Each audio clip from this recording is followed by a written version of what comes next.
नमस्ते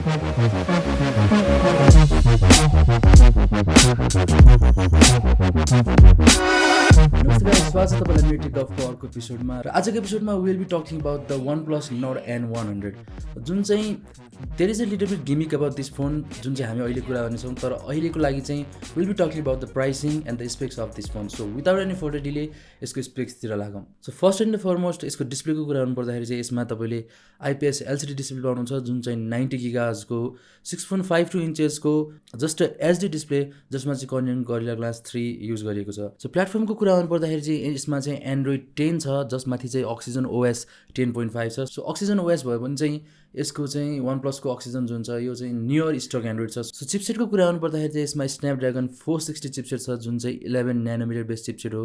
so with एड्रिनो 610 GPU क्यामेराजको कुरा गर्नुपर्दाखेरि यसमा चाहिँ ट्रिपल क्यामेरा छ जुन चाहिँ 13 मेगापिक्सलको f2.2 एपर्चर भएको क्यामेरा त्यस्तै 2 मेगापिक्सलको म्याक्रो क्यामेरा छ जसमा चाहिँ एपर्चर 2.4 छ त्यस्तै 2 मेगापिक्सलको f2.4 एपर्चर भएको क्यामेरा छ जुन चाहिँ डेप्थ सेन्सर हो सो भिडियोको कुरा गर्नुपर्दाखेरि चाहिँ यसमा फुल एचडी भिडियो तपाईँले 30 एफपिएसमा लिन सक्नुहुन्छ त्यस्तै सेल्फी क्यामेराको कुरा गर्नुपर्दाखेरि चाहिँ 8 मेगापिक्सलको सिंगल क्यामेरा छ जसको एपर्चर f2.0 छ र जसबाट पनि तपाईँले चाहिँ फुल एचडी भिडियो 30 एफपिएसमा लिन सक्नुहुन्छ सो यसमा चाहिँ लाइक नन अदर स्मार्टफोन्स यसमा चाहिँ 3.5mm को हेडफोन ज्याक छ so you can use your wired headphones also अरू कुरा गर्नुपर्दाखेरि चाहिँ यसमा USB टाइप C छ there is a fingerprint sensor rear mounted ब्याट्रीको कुरा गर्नुपर्दाखेरि चाहिँ यसमा चाहिँ 5000 mAh को ब्याट्री छ विथ 18 वाटको fast charging so these are the specs of the OnePlus N100 प्राइसिङको कुरा गर्नुपर्दाखेरि चाहिँ नेपालमा यो फोन तपाईँले 23,000 मा पाउन सक्नुहुन्छ so here are the specs of the smartphone and is it worth the price र अघि नै मैले जुन गेमिङको कुरा गरिरहेको थिएँ so let's talk about that so OnePlus has been one of the leading smartphone in the android होइन जसमा चाहिँ नयाँ टेक्नोलोजीहरू प्रयोग गरिन्थ्यो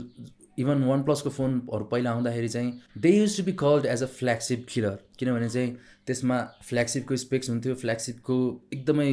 फिचर्सहरू हुन्थ्यो but they were half the price र प्राइसिङको मात्रै होइन त्यसमा चाहिँ टेक्नोलोजीको कुराहरू पनि हुन्थ्यो जस्तै क्यामराजमा होस् या डिस्प्लेमा होस् या इभन डिजाइनमा होस् OnePlusले चाहिँ नयाँ नयाँ टेक्नोलोजीहरू युज गरिरहेको हुन्थ्यो जसमा चाहिँ हामीले धेरै फिचर्सहरू पाउँथ्यौँ थोरै प्राइसमा but later there has been something in the company जसले गर्दाखेरि चाहिँ they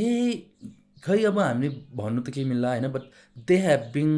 little bit down in that market. So even if you see OnePlus Nord 100, this is the exact Oppo A53. So दुईटालाई चार्टमा राखेर OnePlus Nord मा चाहिँ 6.5 इन्चको display छ Oppo A53 मा पनि 6.5 इन्चको IPS LCD डिस्प्ले छ both devices has HD+ screen त्यस्तै Gorilla Glass 3 Snapdragon 460 4GB 64GB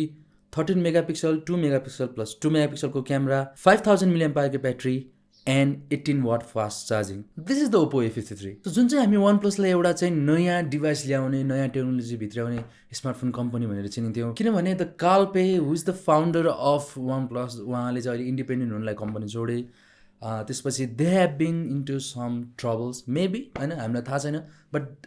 if you see the smartphone change अलिकति डिग्रेड भइरहेको जस्तो लागिरहेछ because OnePlus was once the company जसले चाहिँ एकदमै नयाँ टेक्नोलोजी या वेन दे होइन इन्ट्रोड्युस द न्यू फोन एकदमै मार्केटमा हल्ली हुन्थ्यो but now they have been copying other smartphones Oppo A53 को कुरा गर्नुपर्दाखेरि चाहिँ नेपालमा पनि त्यही लाइक 23,000 रुपिसमा पाउन सक्नुहुन्छ so for the OnePlus lovers जो चाहिँ ब्रान्डमा एकदम लोयल छ they can get it Oppo मन नपर्नेले but if you are expecting some much more from the OnePlus I think this device is not for you guys. When it comes to the technology and everything, this may be not the device for you because this is the exact copy of Oppo A53 Nepali market man. So here is the truth guys about the OnePlus Nord N100. So decide whether to buy or not and see you guys in the next video. Until then, peace.